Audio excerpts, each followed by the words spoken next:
இப்போ நாங்கள் நோன்பு பிடிச்சி இங்கே நோன்பு பிடிக்கணும் தானே, நோன்பு பிடிச்சிட்டு போகல. இப்போ நோன்பு பிடிச்சிக்கொள்ள நாங்கள் எமர்ஜென்சியாக ஒரு வெளிநாட்டுக்கு ஒரு தொழில் வருது வைங்களே. இப்போ நாங்கள் போனாக்கா அங்கே நாங்கள் நவம்பர் 28 பிடிச்சிப்போம். அப்போ அங்கே பிறநாள் ஆகிடுமே. அப்போ எங்களுக்கு என்ன மாதிரி? அதாவது என்ன கேட்குறாருன்னா, நாங்கள் ஸ்ரீலங்காவில் இருக்கிறோம். எங்களுக்கு முன்னாடி சவுதியில் வந்து பெரும்பாலும் பிறைய பார்க்குறாங்க. ஸ்ரீலங்கால இருந்து சவுதிக்கு போகிறோம், விசாவுக்கு வந்துருச்சு, திடீர்னு வேலை வாய்ப்புன்னு போகிறோம். போகும்பொழுது அங்க 29வது நாள் எங்கட நோம்பு 29 இருக்கும்போது அவங்களுக்கு கண்டிப்பா பெருநாள் பிறைய கண்ட வாய்ப்பு இருக்கு. அவங்களுக்கும் 30 ஆகி ஒன்றா வந்தாலே தவிர 29 அவங்களுக்கு பெருநாள் 29க்கு அப்புறம் 30 அவங்களுக்கு பெருநாள் வரனால இருந்தா, அதாவது சவால் பிறைய அவங்க 29க்கு பிறகே கண்டாங்கன்னா அவங்களுக்கு பெருநாள் நாள்ல நான் 29வது நோம்புல விட்டு நிற்பேன். இப்ப நான் நோம்பு பிடிக்கிறதா பெருநாள் கொண்டாடுறதான்னு கேட்கிறாங்க. இதை புரிஞ்சு கொள்றதுக்கு உலகத்தோட இது வந்து இந்த காலத்து பிரச்சனை ஒன்று தானே. ரசூல காலத்துல எப்படி பிரச்சனை இருக்கனே, ஏன்னா ரசூல காலத்துல விமான வசதி எல்லாம் இருக்கல. ஒரு நாள் போயிட்டு ஒரு நாட்டுக்கு போயிட்டு சேர்ற மாதிரி 24 hours சேஞ்ச் ஆகுற மாதிரி அது 12 மணி நேரம் வித்தியாசம் வரல. இப்ப நாங்க புரிஞ்சு கொள்றதால நடைமுறையோட சில விஷயங்களை பார்த்தா புரிஞ்சு கொள்ளலாம்.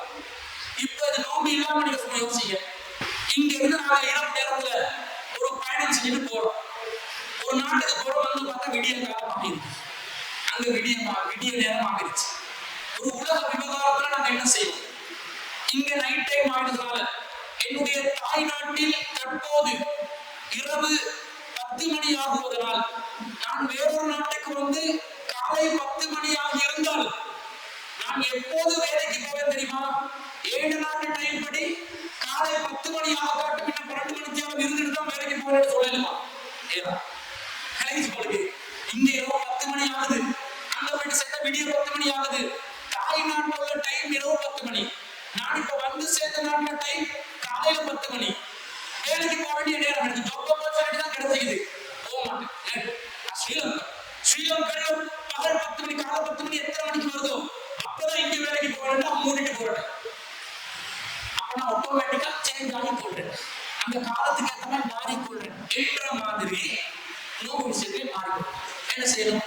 அங்க போனா அவங்க பெருநாள் தொழுது கொண்டிருந்தோம். பெருநாள் தினத்துல ரசூல் ஸல்லல்லாஹு அலைஹி வஸல்லம் நோம்பு பிடிக்கிறத ஹராமாக்கிட்டாங்க. ஹராமாக்கினா நான் அங்க போயிட்டு பெருநாள் தொழுதா நோம்பு பிடிக்கிறதா? பெருநாள் தான் தொழணும். ஆனா இப்ப நோம்புல எண்ணிக்கை குறையுது.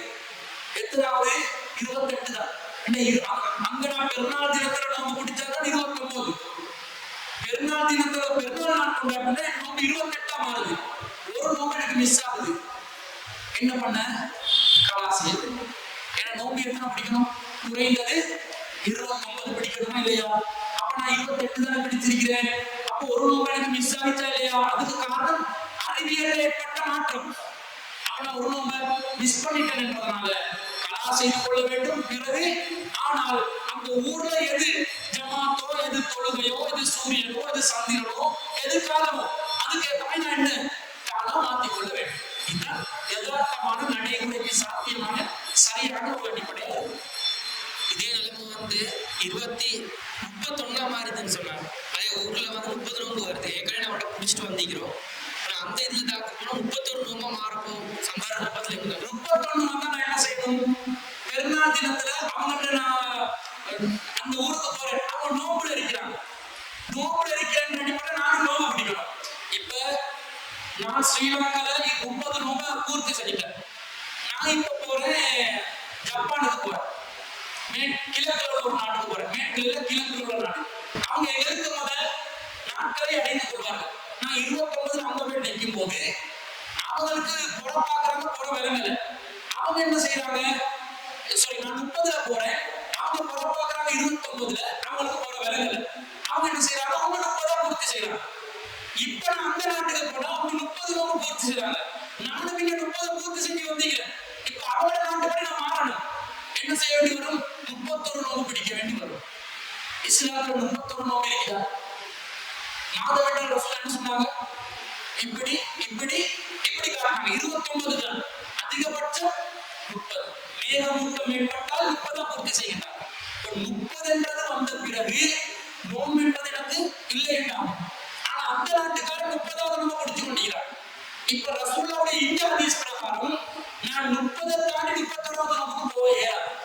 நான் என்ன செய்யணும்? அந்த நாள் நோம்பு பிடிக்காம நோம்பு பிடிக்காம இருந்து 30 நான் பூர்த்தி செஞ்சுட்டேன். 31 அவங்க நாட்டுக்கு ஏற்ற மாதிரி எனக்கு மாற இயலாது.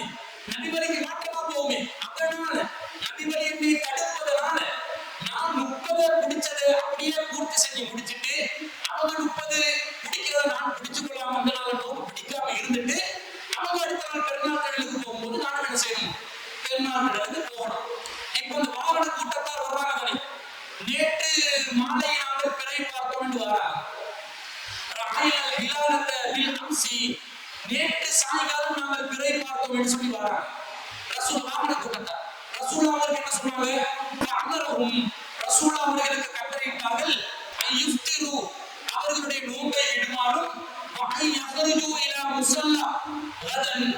நாளைய தினம் அவர்களுடைய திடலுக்கு செல்லுமாறும் ரசூல் அவர்களுக்கு கட்டளையிட்டார்கள் வருது. விஷயத்தை கவனிங்க.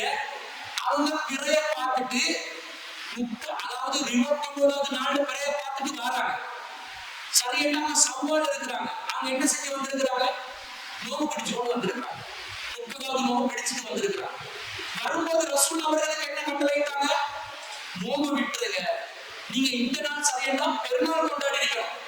நீங்க பெருநாள் கொண்டாடாம நோம்பு பிடிச்சு கொண்டு இருந்திருக்கிறீங்க. அதனால நோம்பை விட்டுட்டு அவர்களுடைய முசல்லாக்கு நாளைக்கு போக சொல்றாங்க.